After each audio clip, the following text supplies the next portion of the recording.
Hey, what is up you guys? It's your boy Stray Dog here. We're back at it again with another video. Good morning, good afternoon, good evening to whatever time you're watching this. So, in this one we are going to be checking out a video coming from Casual Geographic. So I actually follow him on TikTok and I enjoy his content. He's very entertaining and knowledgeable as well, very educational as well. So you can actually learn stuff and be entertained at the same time. So yeah, this should be fun. I want to watch this with you guys, and yeah, this is Meet the World's Worst Roommate. So fairly familiar with this. This is some sort of a parasite or something that stuck on the fish's gills, and yeah. Let's watch this one.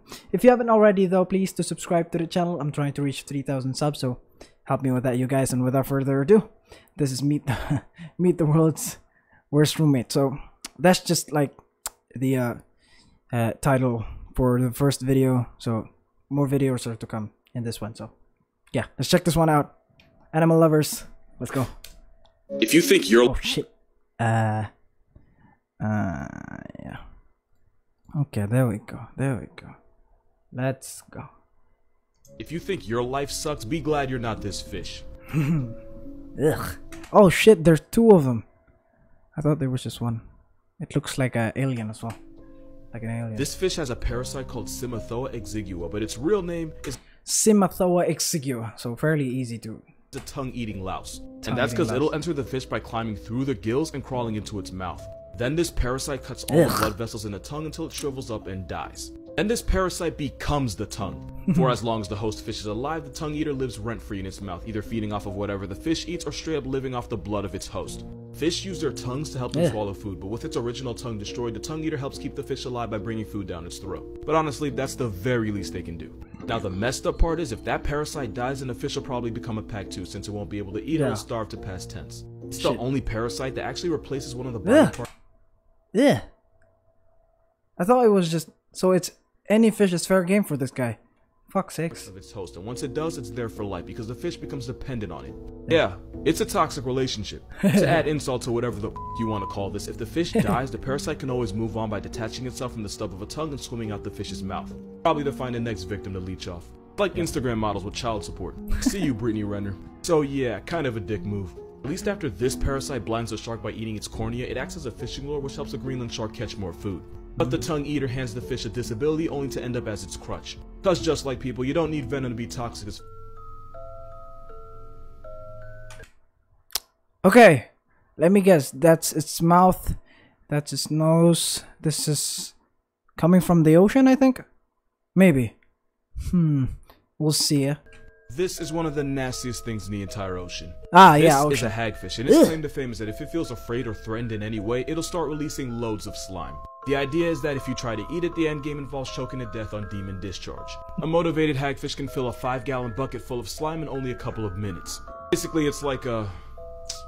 How do I say this without getting banned? It's like this, but in Spanish. I don't think I'm allowed to explain any further. It's honestly to the point where even sharks avoid them because the hagfish can produce so much slimy, gooey nonsense that it can actually clog the shark's gills.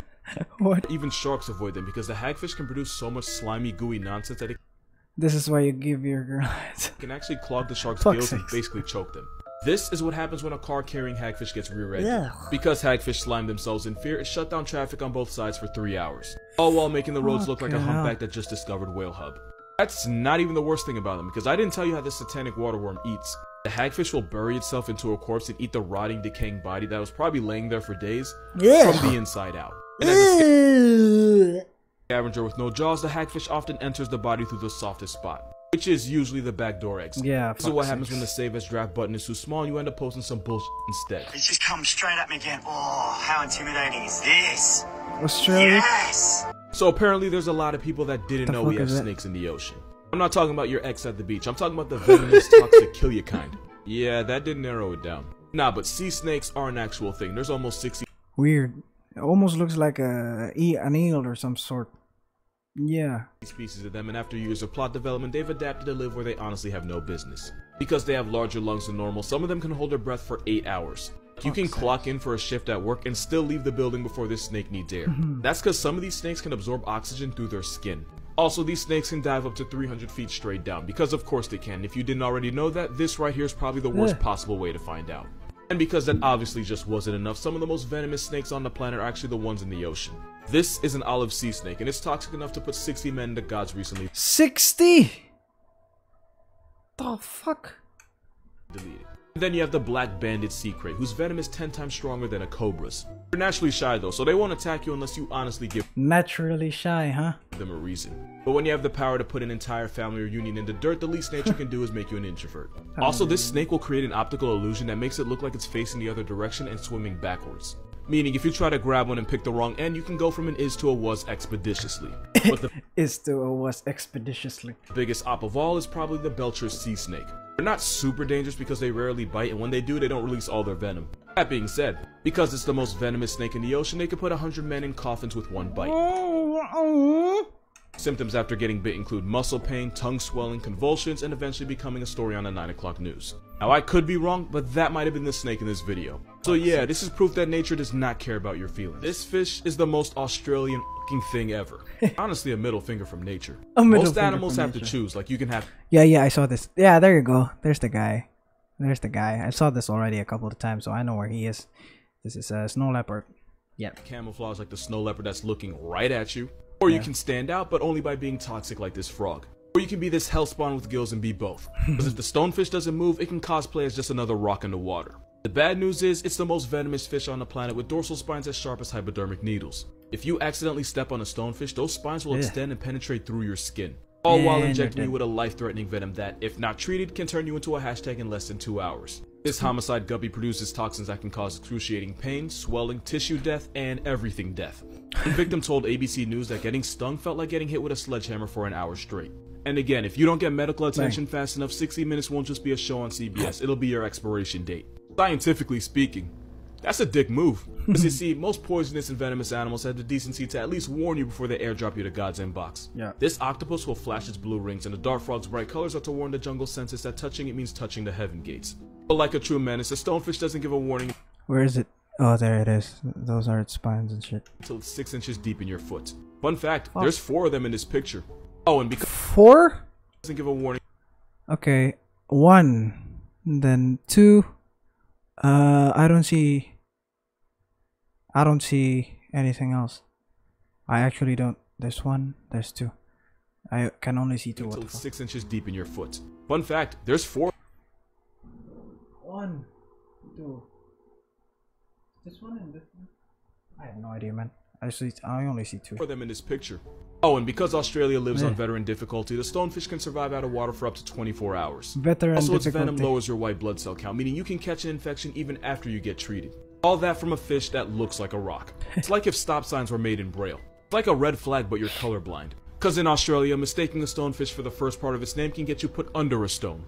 This fish and whoever made it. Are we really just gonna ignore the fact that killer whales give sharks PTSD? Welcome to Animal Logic, let's talk about it. Orcas are the most disrespectful animal on the planet, and that's exactly what happens when no one can check you. Other than humans, the only thing that can take on an orca and win is a bigger orca. Because at the top of the food chain, Smaller toothed whales, baleen whale, leprosy, sperm whale.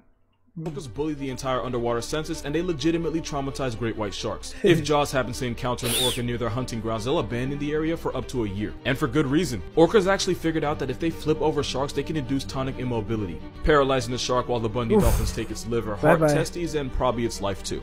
Killer whales have been seen punching seals up to 80 feet in the air just like a field goal. Researchers believe they do this to either paralyze the seal or loosen its skin. But there's always that chance that these psychopaths do this because they find joy in putting a seal in the clouds. They're also intelligent enough to work together to create a wave that's so powerful that it knocks the seal completely off the ice. And just when he thinks he's safe on the beach, Steroid Flipper reminds him it's an orca's world and he just lives in it. And even though they're built like an 8 to 12,000 pound equality symbol, they can launch themselves up to 8 to 12,000 pound equality symbol. World and he just lives in it. And even though they're built like an 8 to 12,000 pound equality symbol, they can launch themselves up to 15 feet in the air. Really bad news if you're a bottlenose in the wrong place. And they slap stingrays. just cause they can.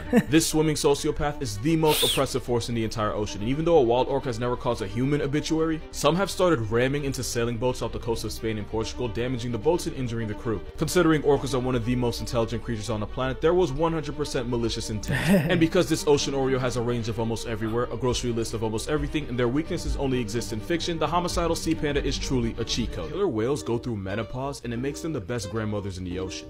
So orcas can live for 50, 60, some even reach 80 years. 50, 60, 80 years? That's longer than a lot of human beings. So the female will stop being able to have kids at around 30 to 40. Normally shutting down the baby factory that early would be bad, but the female orcas that can't have kids anymore will then focus on raising their kids' kids. These grandmother orcas will lead their pod, using their decades of experience to teach all the younger ones the best places to find food. And in true grandmother fashion, the killer whales that grow up around this granny orca have a better chance of surviving and having kids of their own. And since the oldest orca was allegedly as old as the Titanic, they can even end up raising their great-grandchildren. By being that old head that we all need in our lives, the grandma sea panda makes sure that her genes keep getting passed down to the next generation by looking after her grandchildren. This grandmother effect is because female orcas that don't have their own children to worry about have more time to focus on teaching and looking after their grandkids. Moral of this video: orcas are homicidal equality symbols that are the biggest bullies in the ocean. But they're also the biggest grandmama's boys on the planet, and that is the most wholesome thing I can ever say about them. This is the stupidest thing I've ever gotten mad about, but I'm making this video because if I have to have this argument one more time, I'm gonna lose whatever's left of my mind. Squidward is not a squid. He's an octopus. Don't comment yet, I know you're gonna say it. Octopus have 8 tentacles, and this punching bag with a nose has 6. That's literally only because they thought it'd be easier to animate him that way. Also, if he were a squid, he'd have 2 longer feeding tentacles that he'd have to drag around everywhere. Also, octopus have round bulbousy heads and squids have triangle-shaped domes. In case you don't believe me, because I know some of you won't, the literal creator of the show said it. You don't gotta listen to me, but I wish you would try to tell the man that drew the talking sponge that he's wrong. I mean, you can't now. And Squidward thinks he's an intellectual, so of course he's gonna have a large bulbous head. But damn. In case you're wondering why his name is Squidward, well, Octoword just sounds stupid. Octoword. You know what, since we're on the subject, some male octopus pack their, baby making equipment on their mantle near their head, and it's called the hectocotylus. Yeah. So yeah, 2 things. That might not be a nose, and there's a reason bro never wears shit. pants. Cuttlefish. That's a cuttlefish. Kawaii cuttlefish. That is an Australian giant cuttlefish. Normally having Australian and giant in your name means you're a menace to society, but they're actually pretty chill. It's a cephalopod, meaning it's basically the little brother of octopus and squid. Cuttlefish have W-shaped pupils to balance out uneven levels of light where they live. And they can see forms of light that are pretty much invisible to us. So in an experiment, scientists put 3D glasses on cuttlefish, and it turns out they use depth perception just like us. Something about this just makes me happy. Cuttlefish can also change colors and patterns in seconds, and as breathing kaleidoscopes, they'll use this to hypnotize crabs before they retire them from life. Hypnotize? Well, if I'm a crab, I'm gonna be hypnotized by that. Not gonna lie. But they can also use his color change to hide to avoid being put on the shirt themselves. Seriously, he's in there somewhere. Where is he? Is he this guy? I think he's this one. Yeah, that's his bulbous head, and those are its little tentacles and shit. Maybe, I don't know.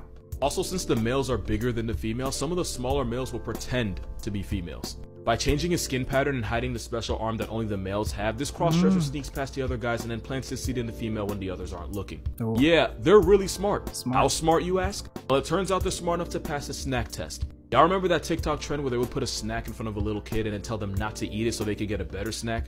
Well, it turns out cuttlefish can be trained to have self-control. The best ones would resist eating a treat that was right in front of them for almost 3 minutes, as long as it meant they got a better treat in return. Moral of this video: cuttlefish are really freaking cool. Oh, that's so cool. If you think you're alright, that was that video. A lot of cool stuff happening. A lot of educational stuff by him. That was Casual Geographic.